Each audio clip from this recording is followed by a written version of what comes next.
It's BJ's Very Basic Bible. We're going to go to Ruth chapter 4. My screen is so grainy as usual. I'm going to go ahead and share that sucker. Boom. There we go. Ruth chapter 4. Bible Gateway.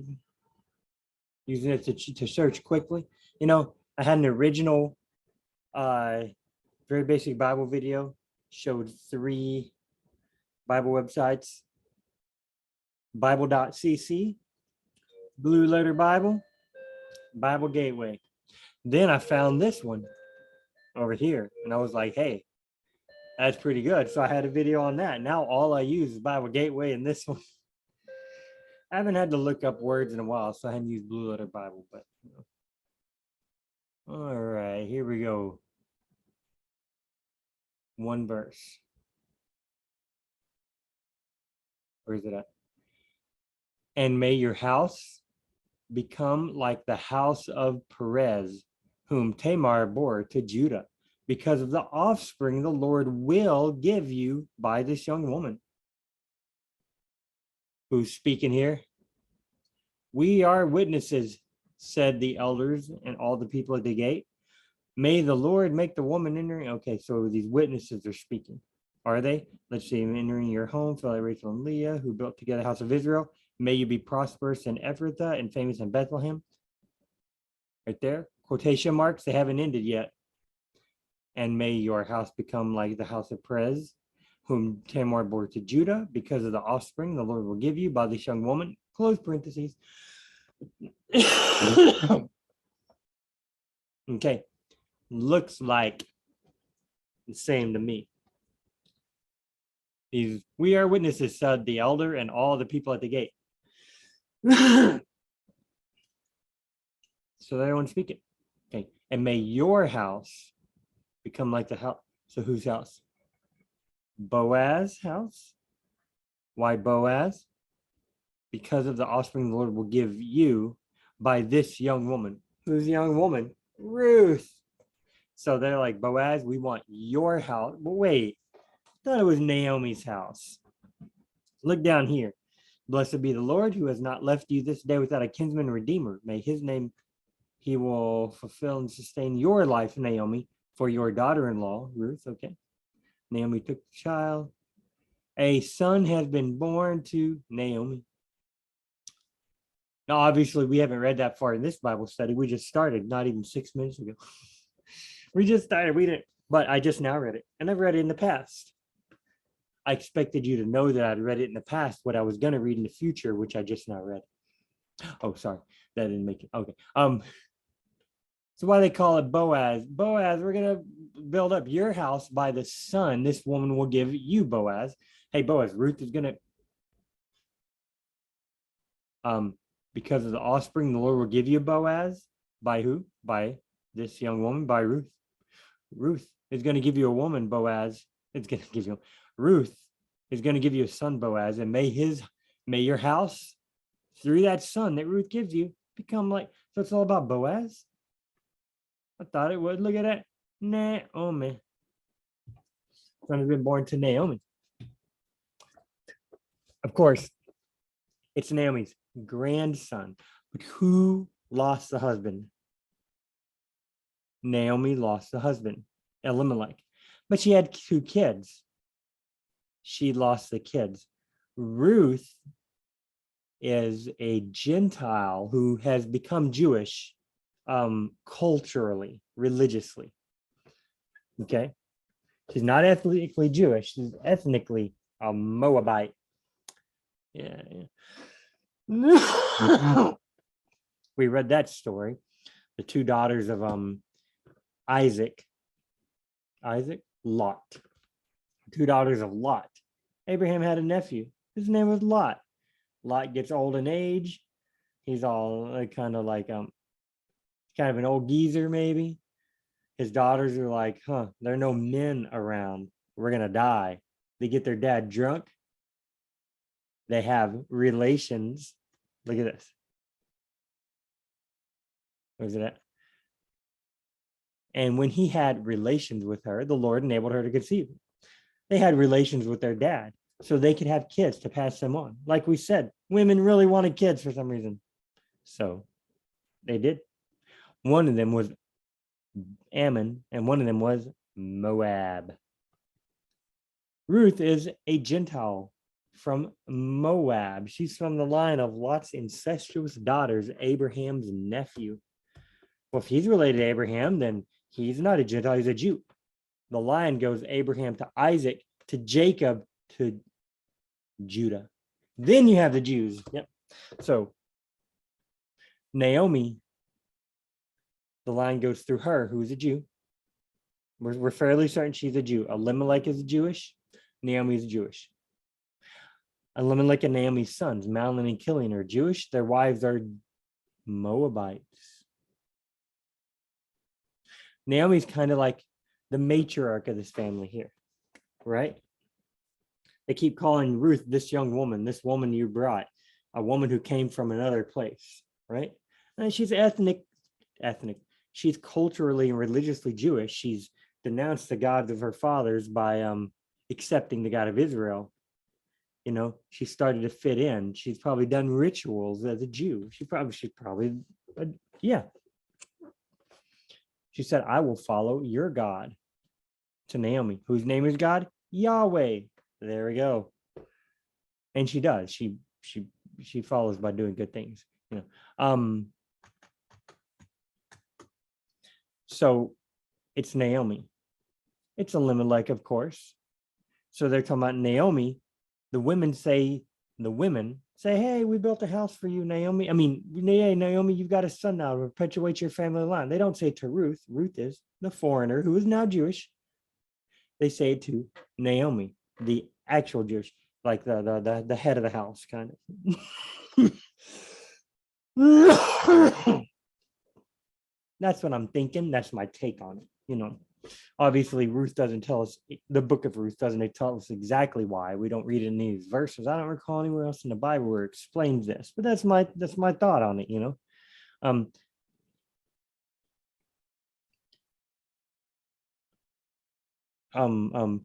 Why Boaz, right up here. May your house, Boaz,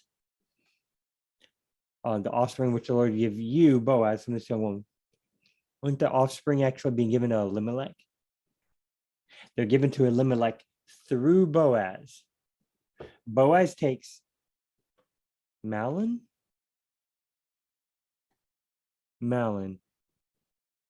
Chilion and Mahlon, Ruth, the Moabite, the wife of Mahlon. Boaz, the closest redeemer, besides the closest one who says, no, I give up. So you go to the next closest one. So you're trying to keep as close to the family as possible. The closest redeemer, the closest relative to Boaz without being a brother of him. No, it could be. Yeah, definitely. Forget that remark. Of course, it could be a brother. The closest relative of Elimelech. The first one drops out. So Boaz is next. Then they take the closest relative, female relative of Elimelech. Well, not Naomi. She's too old to have babies, they said. She can't do it. Ruth married one of Elimelech's kids. Ruth has come and become culturally Jewish, religiously Jewish. Okay. Sorry, I'm coughing so much. So we got the second closest redeemer they could find and the closest wife they could find that could have kids. Put two together, they attribute it to Elimelech through Mahlon and Chilion. Mahlon, of course. So Elimelech, who's representing Elimelech? Naomi and Boaz. It's all convoluted. It's all kind of messed up. See how weird this gets whenever you're trying to keep everything in the family there? Yeah, I'm glad we like go somewhere. I went to college and found a wife who, to my knowledge, isn't related to me. I'm never going to do a genealogy test to find out that she's like my cousin somewhere down there. But I love her. It's okay. Not my cousin, my wife. I love my wife. I love my cousins too. They're good people. Okay. Gets a little convoluted. They're trying to keep it within the family. But verse 12. May your house Boaz become like the house of Perez, whom Tamar bore to Judah, because of the offspring the Lord. Hey Boaz, I want your house to become big, like to become big, awesome, whatever, to become like the house of Perez, whom Tamar bore Judah. And how do I want it to become that way? By the offspring that the Lord will give you through Ruth. Okay, let's go look at this whole Perez, whom Tamar bore to Judah. Genesis 36. Esau. So we need to go a little further than that. No? Yes. Yes, we do. Genesis 42. I'll say 43. 43. Let's see. Go back and buy us a little more food. Joseph's brother goes down to Egypt.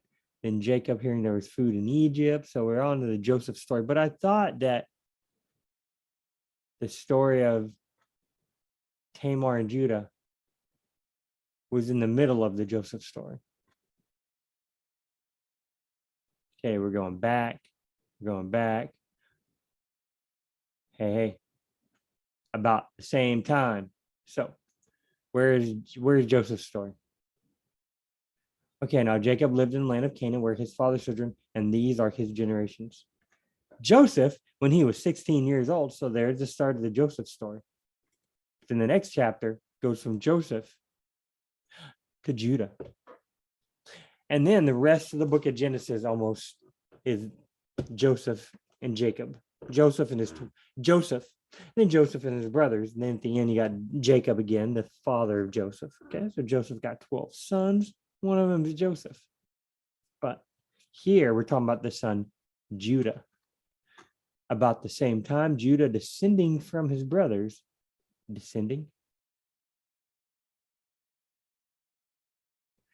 Judah left his brothers. But it happened that Judah went down from his brothers. Okay, left his brothers. Okay. Oh yeah, Judah departed from his descending. We were just talking about descendants. It happened at that time that Judah went down from his brothers and settled near a certain Adulamite, whose name was Hira. Adulamite. You know, what's an Israelite? You related to Israel. Okay. What's an Edomite? You're related to Edom or Esau. An Amalekite is related to a guy named Amalek. Oh, Ammon and Moab were the sons, right, of Lot. You got Ammonites and Moabites. So evidently there's somebody named Adu or Adulam. Yeah, Adulamite. I kind of want to, here, this is just for fun. Let's go see. Paste. Hit the lollipop there. See what happens. Oh, look. 38-1, the first result. It came to pass at the time that Judah departed, descended from his brothers, a certain, Judah, and visited a certain Adulamite. Oh, hey, right here, Adulamite 38, Adulamite. The king of Libnah won, the king of Adullam won. So Joshua probably fought against some king. David's 400 men. Therefore departed and escaped to the cave of Adullam. Is that the same Adullam? I don't know that this king, did he have a cave? This is Joshua. David lived many years later after Joshua, hundreds of years. So I don't know. Maybe it is. Maybe it is. Okay. Zanoah, Adullam, and their villages, Lachish, and it's also Adullam. I don't know. Is that the same? Maybe, maybe not. Okay. All right. That was fun. Let's get back to this. There, Judah saw the daughter of a certain Canaanite whose name was Shua. He married her and went into her. So Judah gets married to a certain Canaanite, the daughter of a Canaanite, of a man named Shua. There Judah saw the daughter of a Canaanite man named Shua. Okay. Yeah. And he saw there the daughter of a man called Shua. So the man's name is Shua. A lady, just a Canaanite woman. So should Judah be taking Canaanite women? No. Abraham, Isaac, Jacob, you got 12 sons. One of his name is Judah. They should be marrying an Israelite. They should marry from one of, he should be marrying from within his tribe, from within his family. It sounds weird to us. I know. Incest. Oh, he doesn't marry their sister, but a cousin. Did Jacob have brothers? Esau. But Esau wasn't part of the family. What do you do? I guess you got to marry someone because he's not going to marry one of his brother's daughters. Oh, that's weird. He's not going to marry his sister Dinah, which we talked about in the last, video. Guess he got to marry somebody. Well, what did Jacob do? Oh, wait. We're getting way off from Ruth. I'm sorry. Jacob went back to his family and married. Okay, I'm just going to read kind of quick. We're getting way off from Ruth. My bad. Okay. So, Judah took her as a wife and slept with her. So she conceived and gave birth to a son, named him, and Judah named the son Again, she conceived and gave birth to a son, and she named him Onan. Then she gave birth to another son and named him Selah. It was at Chezib that she gave birth to him. Okay. Now Judah acquired a wife for his firstborn, and her name was Tamar. Dun, dun, dun, dun. Where is it at? Whom Tamar bore to Judah. There you go, Tamar and Judah. Okay. Tamar bore to Judah. Bore means like birth. The son of Tamar and Judah. Perez, the son of Tamar and Judah.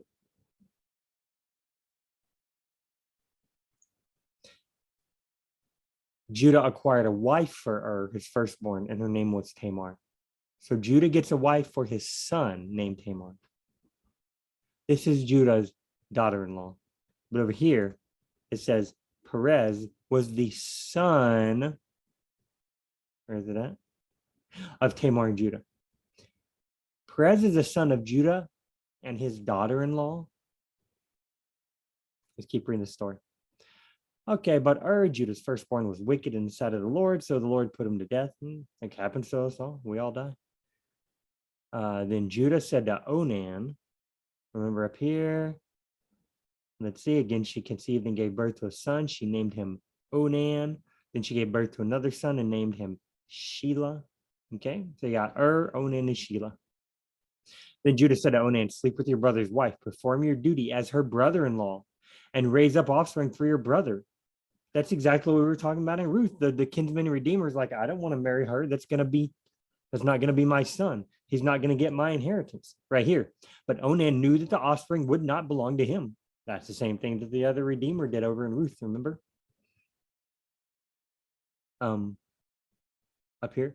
When you acquire the field from Naomi, says, but Boaz continued, when you acquire, you also acquire responsibility for Ruth the Moabite, the widow of the late heir, to raise up a family for the deceased on his estate.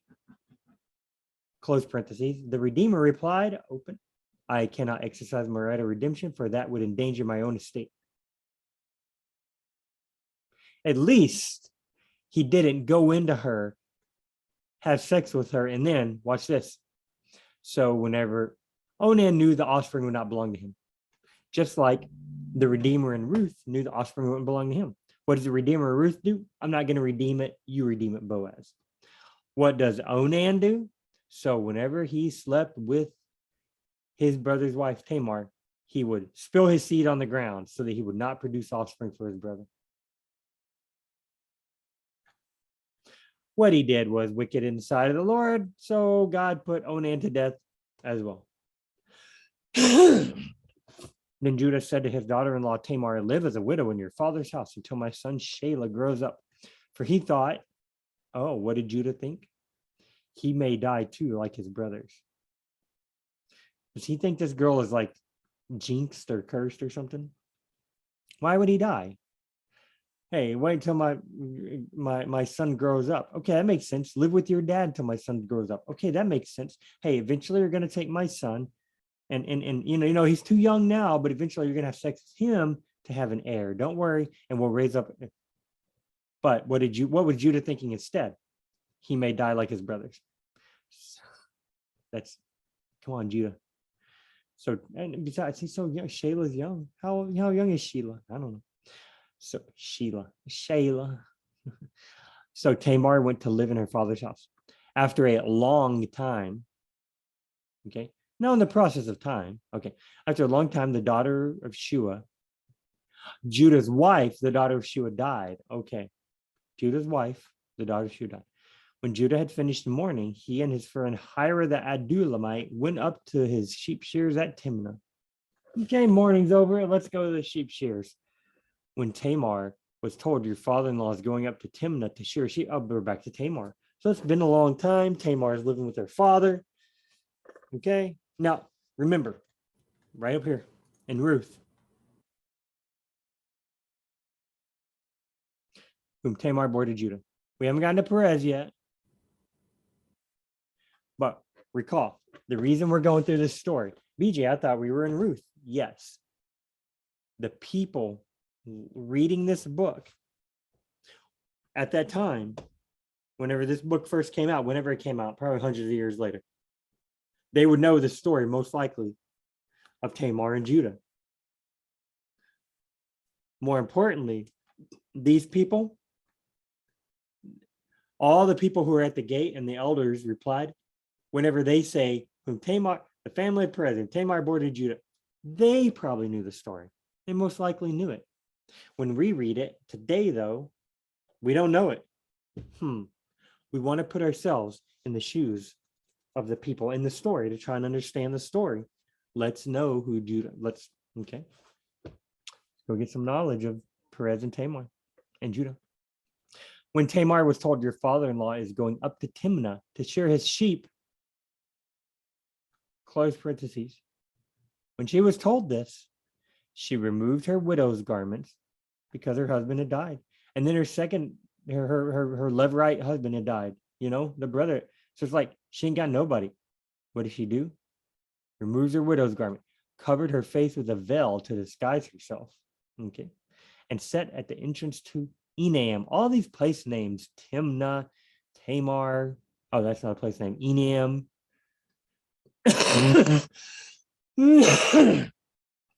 Sat at the entrance to Enam, which is on the way to Timnah. Okay. Okay, good. Okay, now it's going to tell us why. She removes her widow's garments. Okay, she hears that Judah's going up there. So she removes her widow's garments, covers her face with a veil, put on a veil, wrapped herself up to disguise herself. All right. And set at the entrance to Enam, which is on the way to Timnah. 4. So why is she disguised herself? She's wearing a veil. She goes up to this Enam place. When she hears Tamar, when Tamar hears Judah's going up to Timnah, she goes to Enam. Okay, why is she doing all that? Okay. She saw that although Shelah had grown up, he'd grown up, she had not been given to him as a wife. Sheila's grown up. Judah hasn't given to her Sheila as a wife. She's doing all this because of that. Okay. We know she really wants a kid because every woman seems wants kids, babies. That's all. They want kids. They want to pass on kids. She didn't have a kid from her husband. She didn't have a kid from the Levirate husband. Judah sends her back to her father-in-law's house. And now we find out Shayla's growing up and she's not going to have kids with him. He hasn't been given. So she disguises herself. Maybe she's going to meet Judah. Maybe she's going to disguise, pop out, haha, give me Shayla. Where is he? She's going to wait for Judah to come along. Maybe. Okay, let's see. When Judah saw her, he thought she was a prostitute because she had her covered her face. Her daughter-in-law dressed up as a prostitute. Okay, so Judah thought she was because she had her face covered. Maybe that's the normal thing for prostitutes back then. There's another place in the Bible where somebody covers their face. It's Moses, but not because he's a prostitute. Obviously, is a different reason. So, but here, covered her face because she thought. Okay, not realizing that she, Tamar, was his Judah's daughter-in-law, he went over to her and said, "Come now, let me sleep with you." Tamar, what will you give me for sleeping with you? She inquired. I will send you a young goat from my flock, Judah answered. But she replied, only if you leave me something as a pledge until you send it. What pledge should I give you? He asked. Okay, nothing there, but you can see in these other ones. What pledge shall I give you? Over here. What pledge shall I give you? She replied, your signet and your cord and the staff that is in your hand. So he gave them to her and went into her, and she conceived by him. Okay. Yeah, Judah says, hey, lady, I give you a goat. Tamar, the prostitute, says, how do I know? I need a pledge. Judah says, hey, here's my, what pledge shall I give you? Judah says. Tamar said. The prostitute says, give me your cord and your signet ring and the staff that's in your hand. All right. And gave him to her. Yeah. Then Tamar got up and departed, and she removed her veil and put on her widow's garments again. Okay. All right. She got up and departed. Okay. But she became pregnant by him. Not right. I mean, right then she knew she was pregnant. It's just telling us, in the future, she knows she became pregnant. All right. Then Tamar got up and departed. Okay. What if she hadn't gotten pregnant? What if she was like, this will work? I'll sleep with my father-in-law. She better hope she gets pregnant. All right. Then Tamar got up and departed, and she removed her veil and put on her widow's garments again. Okay. Now, when Judah sent his friend Hira, the Adulamite, with the young goat to collect the items he had left with the woman, Hira could not find her. Couldn't find her. He asked the men in that place, where is the shrine prostitute? Where is the shrine prostitute? The shrine prostitute. Prostitute for a shrine, I guess. Where is the shrine prostitute who was beside the road to Iniam? No shrine prostitute has been here, they answered. Now Adullam's probably confused. Hira is probably the Adullam. So Hira returns to Judah and said, I cannot find her. And furthermore, the men of that place said, no shrine prostitute has been here. That's exactly how they said. Let her keep the items, Judah replied. Otherwise, we will become a laughing stock. After all, I did send her this young goat, but you could not find her. Hey, I did my part. I gave her the goat. She wasn't there. Hey, it's not my fault. We don't want to be laughed at. I don't want people making fun of us. Oh, let her keep it lest we be shamed. Okay, don't go searching for her. Don't go stealing. Okay, I guess. All right. About 3 months later, Judah was told, your daughter-in-law Tamar has prostituted herself, and now she is pregnant. Okay, Tamar hasn't had a husband, right? No Shayla. It seems by this account, she doesn't have any husband, that she's prostituted herself. Who could that? Yeah, about 3 months later, Judah was told, bring her out. Judah replied, let her be burned to death. Yikes. No good. Oh, look at this one. Moreover, she is pregnant as a result of whoredom. And she was brought out. Whoredom, yeah.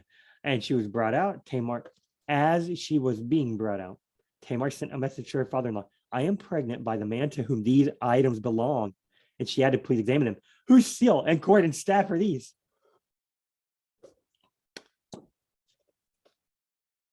Okay. Getting awkward. I mean, it hasn't been awkward so far. The tension is mounting. What's going to happen? He's going to burn himself. Judah recognized the items and said, okay, irony of all ironies. You want, look, and Ruth, is any of these shenanigans happening? No. Why in the world are they using this story? God can use people even in their mistakes. We've talked about that before. I've talked, yeah, me and you listen, talked about that before. Quite normal. People do boneheaded stuff. God still uses them. Okay, today we wouldn't be like, may you be like this horrible, wicked person. May you have babies like these horrible, wicked people in your past. No. I'm saying because they had babies. Like we would look at it, we'd be like, no, don't relate me to them. They're horrible, wicked people. Back then, they didn't look at it that way. They respected their elders, it seems, no matter what. They did that a lot. Peter talks about righteous Lot. Righteous Lot. The Lot, whose daughter-in-laws got him drunk and slept with him. Lot was not supposed to go to Sodom and Gomorrah, but then he did. Then he was living in the city. He was at the gate, which means he was a prominent member of the community. Okay. There are men who want to come and have like, oh yeah. So Lot's not, is he righteous? I'm not sure about all that. He's got shady stuff happening to him, but they use his story anyway. Tamar and Judah. Tamar is doing her best. I mean, she just wants a son. Hey, Judah, you didn't give me a son. That still was not the right thing to do, right? To go prostitute herself, pretend to be somebody else. That was all still wrong. Okay. God uses the wrong stuff we do, the bonehead stuff. Judah shouldn't be sleeping with no prostitutes, daughter-in-law or not. Okay. All right. This is possibly the most ironic line in the whole Bible. Please examine them. Whose seal and cord and staff are these? Judah recognized the items and said, here we go, she is more righteous than I. So funny. And she is more, okay. Since I did not give her to my son Sheila, and he did not have relations with her again. Well, good. When the time came for Tamar to give birth, there were twins in her womb. And as she was giving birth, one of them put out his hand. So the midwife took a scarlet thread and tied it around his wrist. This one came out first, she announced. But when he pulled his hand back, with the scarlet thread, I'm not a woman, but I'm sure that's a sensitive area. Maybe it was a really thin, maybe it was a soft, like, I don't know. Anyway, so there's two babies. One of them pokes out their hand. She ties a cord. This one was born first. Pulls his hand back. That's the weirdest thing I've ever heard. Does that happen when you're giving birth? When he pulled his hand back and his brother came out, she said, you have broken out first. So he was named Perez. Perez means breaking out. Then his brother came out with a scarlet thread around his wrist, and he was named Zerah. Zerah means scarlet or brightness. So there's Perez. Next chapter. Back to Joseph. Meanwhile, Joseph had been taken down to Egypt. To my knowledge, we get no other story about Perez. None. There we go. Judah, Tamar, Perez. That's his story. Now your family become like the family of Perez, whom Tamar bore to Judah. Through the descendants the Lord gives you by the show. The family of Perez. Perez. Interesting. Oh, yeah. As it happened. Oh, hey. 46:12. Oh, then as it happened, as he drew his hand back, that his brother came out unexpectedly. So he draws this. So Zerah is like, here, come, Mom. No, I'm good. Then Perez is like, see you later. Perez comes out. And she said, how did you break through? This breach be upon you. Therefore, his name was called Perez. So he gets fussed at. He gets called Perez because, hey, you broke, and may this be upon you. So he's the second born, right? Zerah was technically first, stuck that hand out, got that rhythm. Perez is the second born. But who is in the family line? Where's it at? They would have known the family lines. They would have known the genealogies. We don't. So let's go find it. Where is it at? Here it is. They named him Obed. He was the father of Jesse, father of David. Okay. These are descendants of Perez.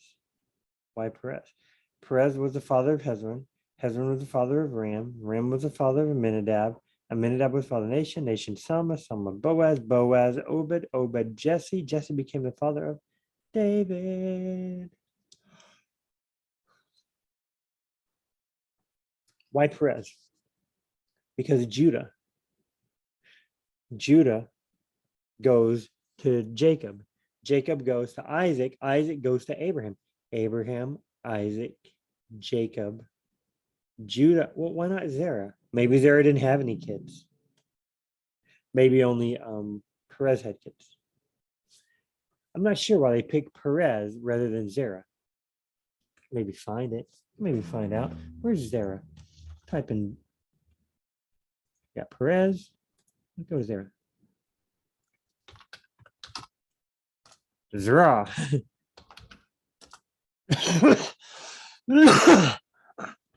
These are the sons of Reuel.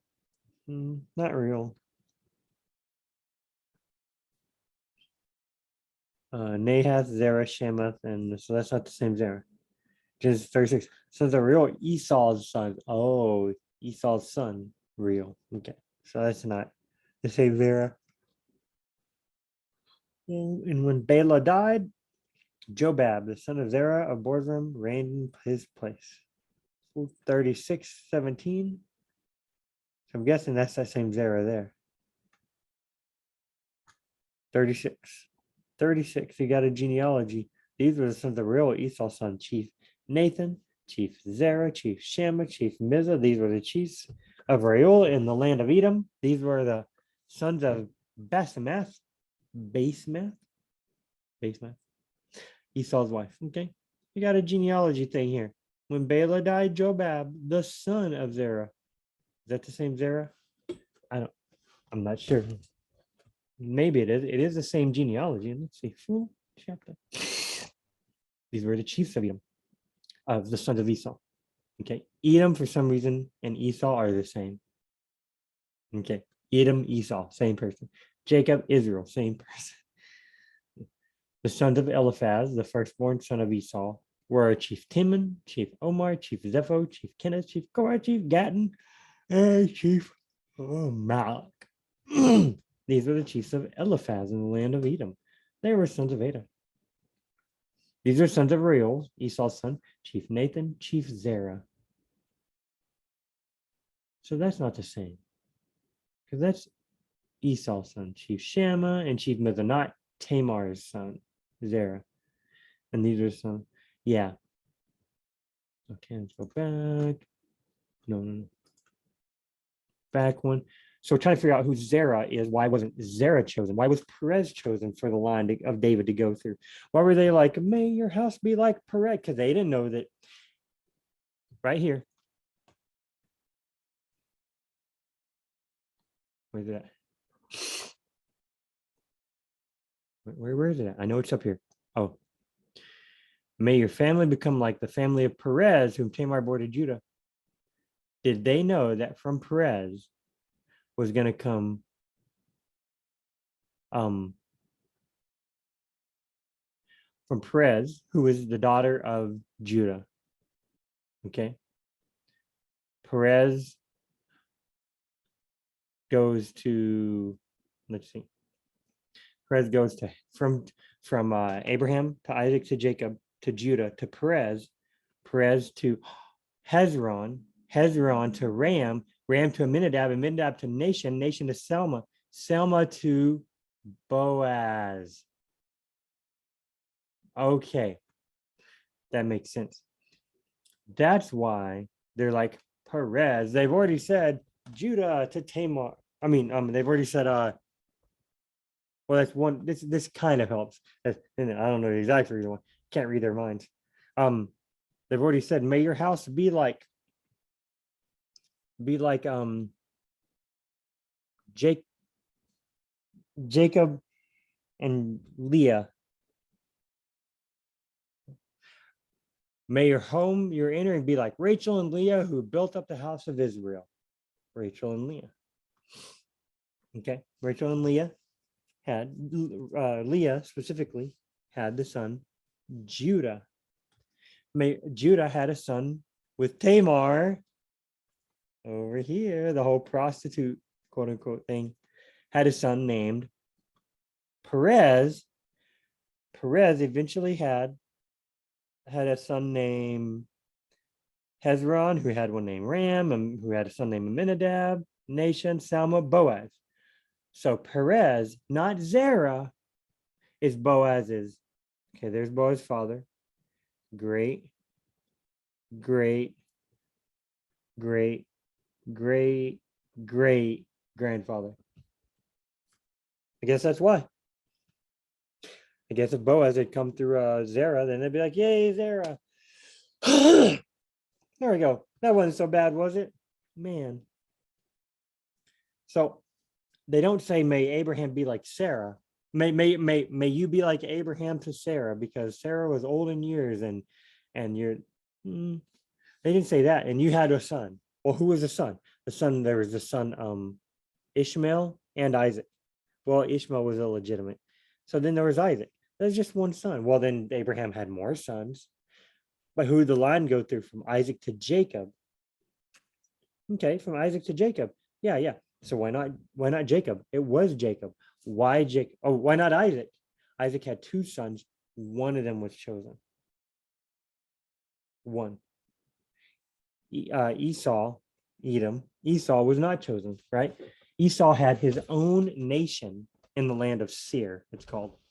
Esau had his own nation over there. So these people are the nation of Israel. They're not the nation of Edom.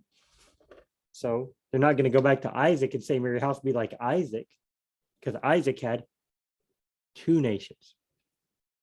Isaac had Esau, who did Edom, and Jacob, who did Israel. Who did Jacob have? 12 tribes, all of them Israel. They are their own individual tribes, the tribe of this, the tribe of that, the tribe of Gad, the tribe of Asher, the tribe of Naphtali. Yeah, they had weird names. The tribe of Judah, the tribe of Simeon. But they're all of Israel. They're not their own nation.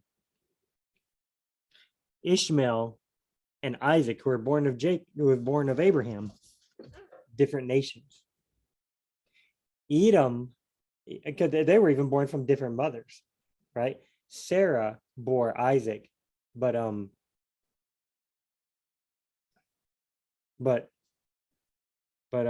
Hagar, an Egyptian slave woman, bore Ishmael.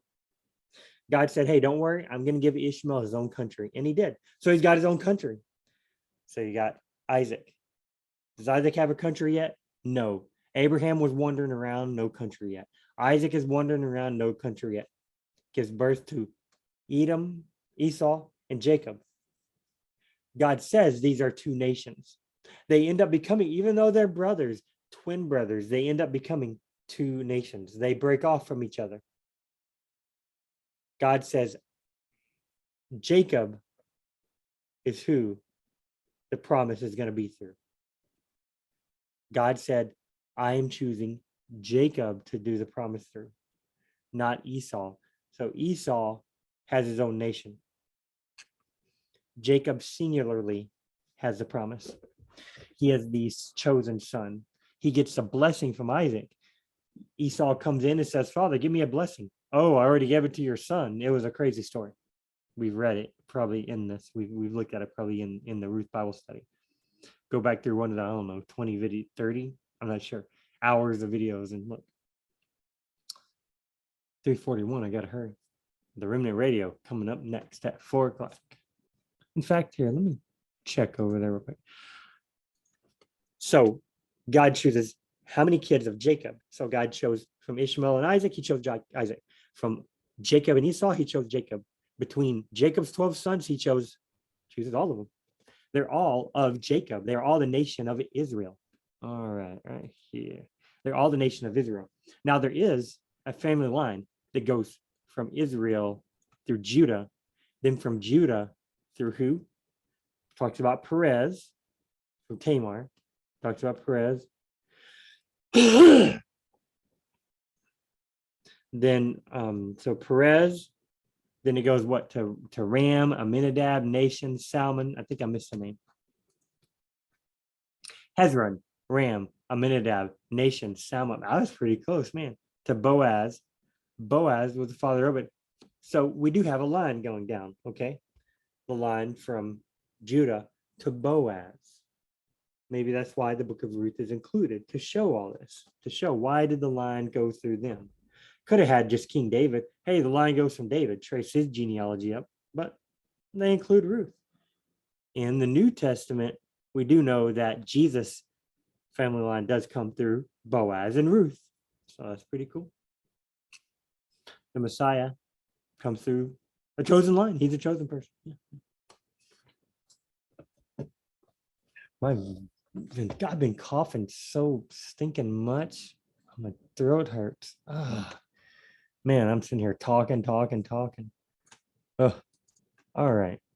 Was Karl Barth Orthodox? You know how I say very basic Bible is all the stuff before your theology? Well, look at this. This is theology. He looks a little surprised there. Orthodox. Dude looks like somebody should just scare him. Hey, he's like, what the? But this guy looks like he's just seen the correct rendering of Romans chapter 1. I believe this guy, God's struggler, I believe he disagrees with Karl Barth.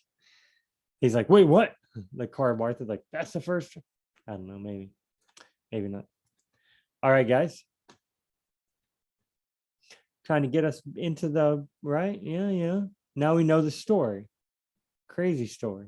Oh, but we know that the line came through Perez, that Boaz descends from Perez. So they go back to the start of the Israelite nation, which wasn't Abraham or Isaac, but the nation itself was Jacob/Israel. God promises Abraham, I'll make great nations come from you and you a great nation. He promises it through Isaac. And then he promises it to Jacob. And to Jacob, he actually gives the nation. So you work your way back. Isaac and Abraham did have a great nation. It came from them, right? Jacob is the one in real time, in real history, that actually has 12 sons, 1 daughter, right? Has the nation. The nation is called Israel. It's not called Abraham. It's not called Isaac. It's called Israel, for Israel, whose name was changed to Israel from Jacob, Abraham, Isaac, Jacob/Israel. That's why. So they go back. This is my guess. This is the best guess. Why else would they go back to Jacob? And then they would go to Perez. I mean, why? Because through Jacob comes Perez. Through Perez eventually comes. They could have been like, may you be like Aminadab, who is the father of nation. But do we have any stories about Aminadab and nation? No. We definitely don't have the founding father of the entire nation, right? So why do they then go on to be like, and Perez? I mean, they already talked about Judah. Judah's an awesome guy. Why do they got to bring, Jacob? They already talked about Israel, Rachel and Leah, right? Talked about Rachel and Leah. Why do they got to go bringing in the Tamar and Judah fake prostitute story? That's just what it do. This is our Bible. It's weird. I know. If we could understand it, we wouldn't be doing YouTube very basic Bible videos. Yeah. Okay. I'm gonna call that good. This one's kind of short, a little shorter. My throat's hurting. Call it good for now. Yeah. We will go ahead and stop share and pray. I look really low, don't I? Here, let me watch this. There we go. All right, guys. There we go. Let's pray. Lord God, thank you very much for being wonderful and kind and awesome. Thank you for helping us to understand the scriptures, to know them rightly. And where we don't know why in the world something happened, Lord, we don't know. That's okay. We don't have to know. You love us anyway.